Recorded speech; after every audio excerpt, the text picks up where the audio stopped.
Hello नमस्कार दोस्तों, स्वागत है आप सबका हमारे YouTube channel ROE computer classes पर। और मैं आज ये हूँ एक और क्लास लेकर।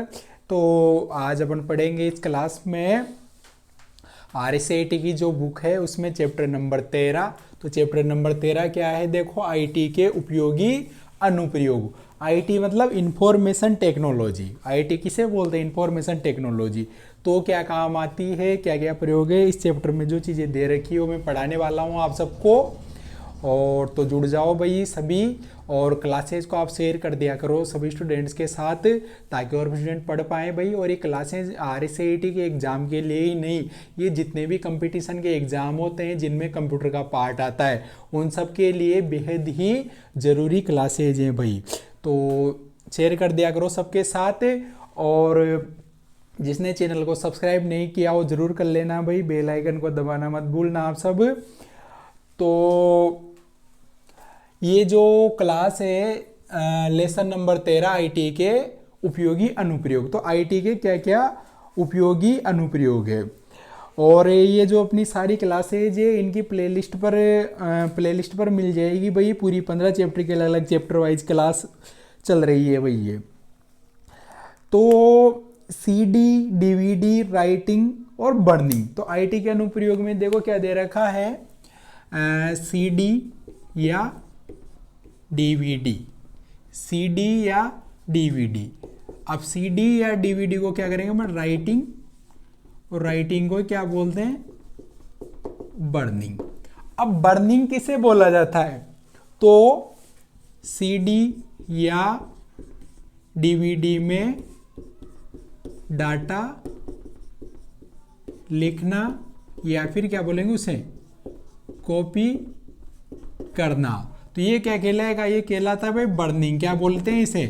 बर्निंग। यानी सीडी डीवीडी जो होती है, खाली सीडी डीवीडी, उसमें डाटा डालने की जो प्रक्रिया होती है, सीडी या डीवीडी में डाटा डालने की प्रक्रिया क्या कहलाती है? वो कहलाती है भाई बर्निंग। क्या कहलाती है? बर्निंग कहलाती है। अब सीडी डीवीडी में डाटा कैसे डालोगे आप? तो सीडी डीवीडी में क्या करना है आपको, डाटा डालने के लिए सीडी या डीवीडी को सीपीयू में लगाना है, कंप्यूटर में लगाना है, और किस पर जाना है आपको, दिस पीसी पर जाना है, यानी फाइल एक्सप्लोरर पर, जिसका क्या नाम है, फाइल एक्सप्लोरर। अब फाइल एक्सप्लोरर पर जाकर जो भी फाइल है, तो फाइल्स क्या करनी है आपको, सिलेक्ट करनी है। जो भी फाइल है भेजनी है उनको क्या करना है, सिलेक्ट करना है। और सिलेक्ट करने के बाद आपको क्या करना है, राइट क्लिक। और राइट क्लिक करने के बाद वहाँ ऑप्शन आता है सेंड टू। आप सेंड टू वाले ऑप्शन पर जाकर वहाँ एक ऑप्शन आएगा सीडी या डीवीडी, तो उसे सिलेक्ट जैसे ही करोगे तो वो सारी फाइलें कॉपी होने लग जाएगी भाई सीडी या डीवीडी में। इसे बर्निंग बोला जाता है भाई। तो ये दे रखा है इसमें सबसे पहले, ठीक है। और विंडो 10 और 11 में बर्निंग का ऑप्शन ऑटोमेटिक होता है भाई, आपको उस थर्ड पार्टी ऐप की जरूरत नहीं पड़ेगी। तो ये तो हो गया भाई क्या नाम से, बर्निंग। यानी सीडी या डीवीडी में डाटा डालने की प्रक्रिया को क्या बोलते हैं, बर्निंग बोलते हैं। अच्छा, एक चीज़ और मैं यहीं पर बता देता हूँ आप सबके लिए, पिछले चैप्टरों में भी बताई थी मैंने, फिर भी बता देता हूँ मैं। जो सीडी होती है, तो सीडी की क्षमता कितनी होती है भाई, 650 से 700 MB। और डीवीडी की क्षमता कितनी होती है, 4.7 GB। किसकी? सिंगल लेयर वाली डीवीडी की। और अगर डबल लेयर की डीवीडी है, DVD RDL है डबल लेयर वाली, तो उसकी क्षमता होती है भाई 8.5 GB। तो ये चीज़ भी आपको ध्यान में रखनी है भाई। अब देखो, अपने कंप्यूटर का उपयोग करके फाइल प्रिंट करना। तो फाइल प्रिंट, तो फाइल प्रिंट आप कैसे कर सकते हो, देखो चैप्टर नंबर 13 में दे रखा है फाइल को प्रिंट करने के लिए।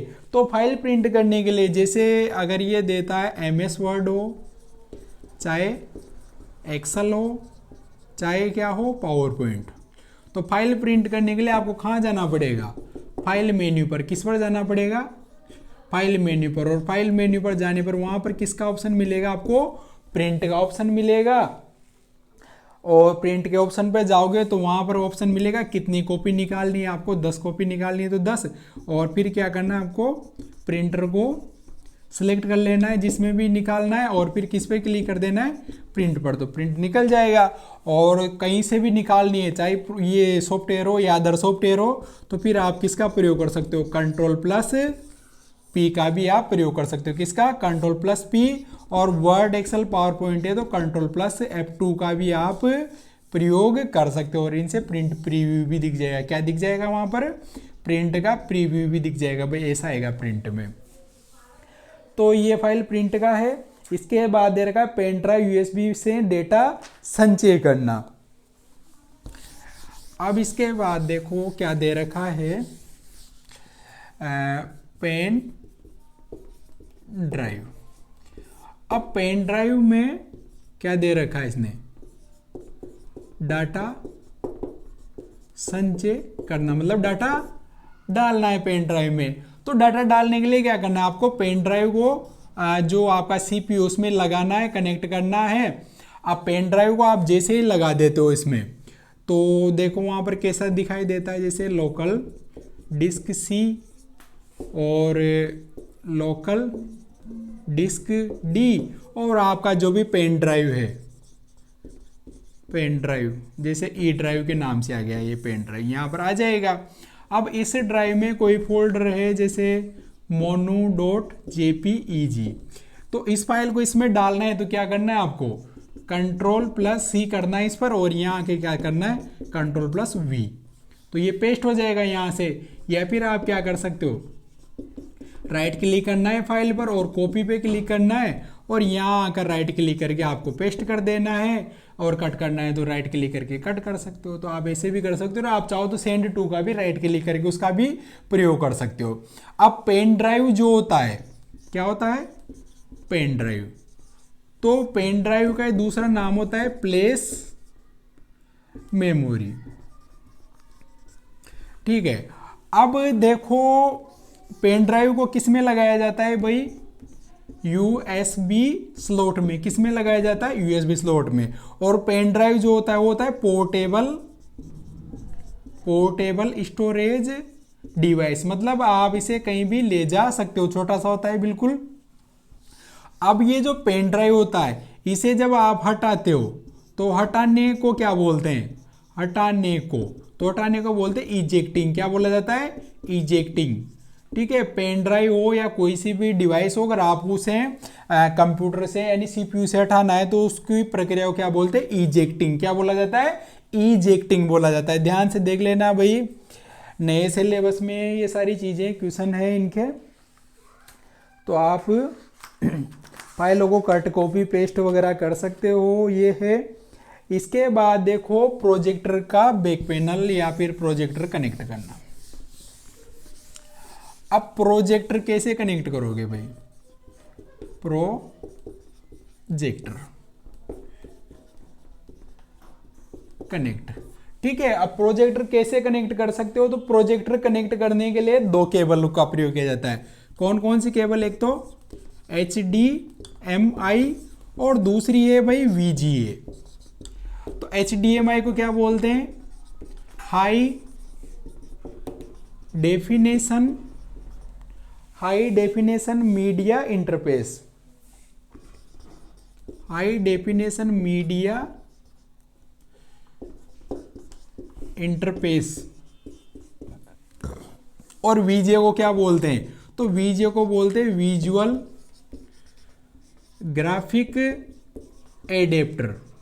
ये दो केबल से आप प्रोजेक्टर को कनेक्ट कर सकते हो। अब ये जो VGA केबल होती है इसमें कितने पिन होते हैं भाई, 15 पिन। कितने पिन होते हैं VGA केबल में, 15 पिन होते हैं भाई। VGA केबल में कितने पिन होते हैं, 15 पिन होती है भाई VGA केबल में।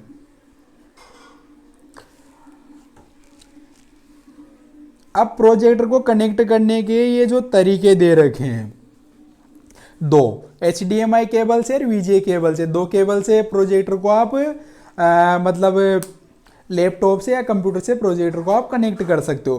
प्रोजेक्टर क्या होता है भाई? प्रोजेक्टर एक मशीन होती है जिसके द्वारा आप कोई भी आपका जो डेटा है उसे बड़े पर्दे पर देख सकते हो, या फिर एलसीडी प्रोजेक्टर भी आने लगे अब तो, एलसीडी एलईडी। तो कनेक्ट करने के तरीके, ये तो केबल है, क्या है ये? केबल है भाई। अब तरीके कौन कौन से हैं? तो फर्स्ट है देखो, कंप्यूटर ओनली।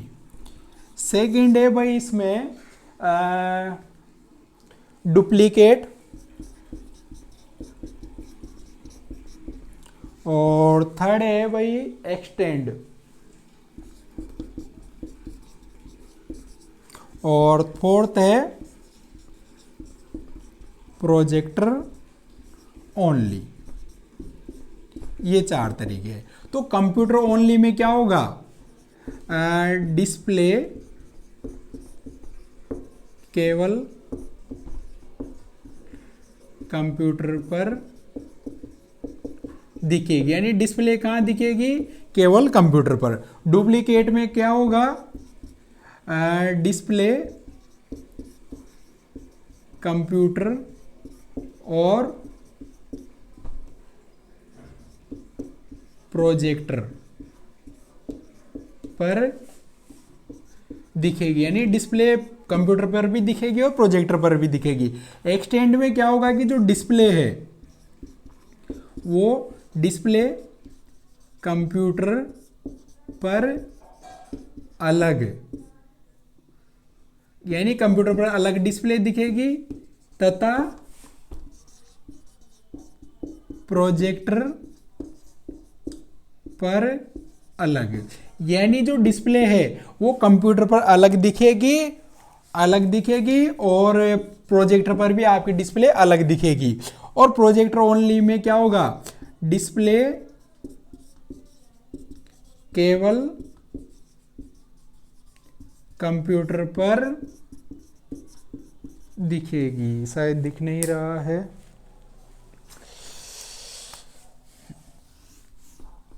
देखो, डिस्प्ले केवल प्रोजेक्टर पर दिखेगी। भाई ये 4 तरीके हैं कनेक्ट करने के। कंप्यूटर ओनली में तो डिस्प्ले केवल कंप्यूटर पर दिखेगी, डुप्लीकेट में डिस्प्ले कंप्यूटर और प्रोजेक्टर दोनों पर दिखेगी, और एक्सटेंड में डिस्प्ले कंप्यूटर पर अलग और प्रोजेक्टर पर अलग दिखेगी, और प्रोजेक्टर ओनली में डिस्प्ले केवल प्रोजेक्टर पर दिखेगी। और कनेक्ट आप HDMI केबल या VGA केबल से कर सकते हो भाई। इसके बाद देखो, PC और मोबाइल के बीच डेटा स्थानांतरण। किसके बीच भाई?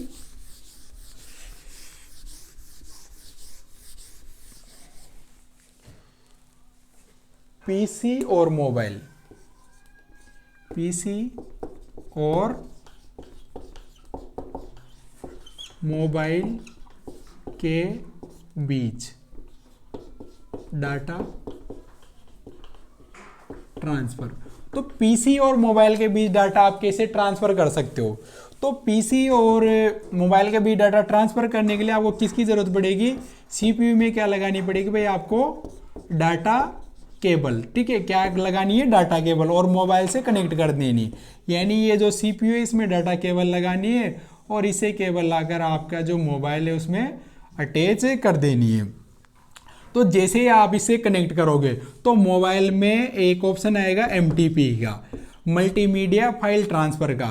तो फाइल ट्रांसफर पर आपको क्या करना पड़ेगा? क्लिक करना पड़ेगा। किस पर क्लिक करना है? फाइल ट्रांसफर पर, जिसे MTP बोला जाता है। मोबाइल में आएगा ये, इस पर आपको क्लिक करना है, और जैसे ही क्लिक करोगे तो मोबाइल का सारा एक्सेस आपको यहाँ दिखने लग जाएगा भाई मोबाइल का। तो फिर आप इसमें खोल लो, इसमें मतलब कंप्यूटर में खुल जाएगा, आपका मोबाइल खुल जाएगा। तो अब आप क्या कर सकते हो? PC की और मोबाइल की, यानी इसकी फाइलों को इसमें ट्रांसफ़र कर सकते हो और इसकी फाइलों को आप इसमें ट्रांसफ़र कर सकते हो।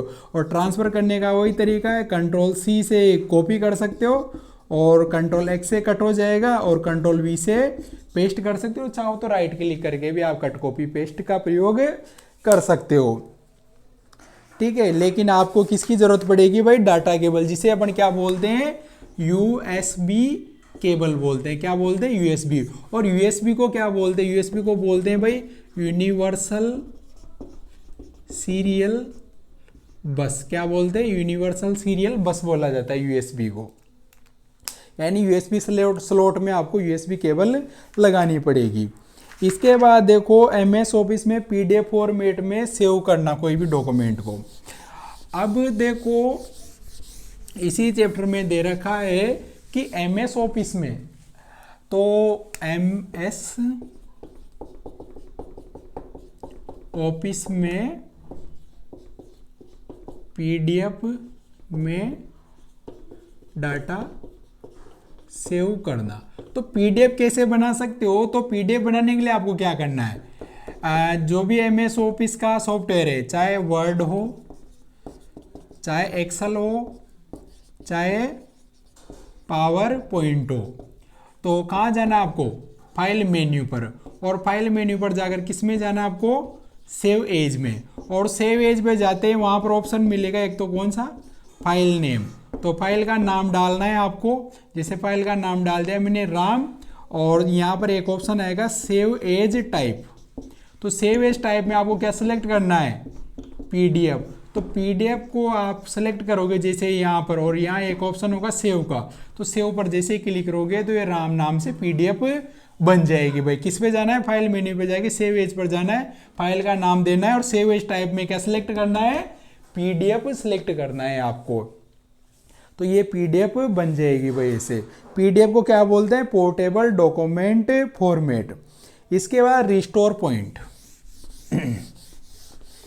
क्या दे रखा है इसमें? Restore point. तो रिस्टोर पॉइंट क्या काम आता है? तो रिस्टोर सिस्टम पुनर्स्थापना माइक्रोसॉफ्ट विंडोज में एक विशेषता है जो उपयोगकर्ता अपने कंप्यूटर प्रणाली की खराबी या कंप्यूटर क्रैश होने की संबंधित में। तो कंप्यूटर क्या हो जाए? कंप्यूटर खराब या क्रैश होने की स्थिति में कंप्यूटर फाइलों को पुनः प्राप्त करना। यानी कंप्यूटर खराब हो जाए, क्रैश हो जाए, तो कंप्यूटर के फाइलों को पुनः प्राप्त करने के लिए आप किसका प्रयोग करोगे? रिस्टोर पॉइंट का। तो रिस्टोर पॉइंट बनाने के लिए आपको स्टार्ट मेन्यू पे जाके वहाँ रिस्टोर पॉइंट बना लेना है, सेट कर देना है भाई, और आप उसमें फाइलों को वापस प्राप्त कर सकते हो। अब फाइलें कौन कौन सी प्राप्त हो जाएगी इसमें? तो एक तो हो जाएगी भाई सिस्टम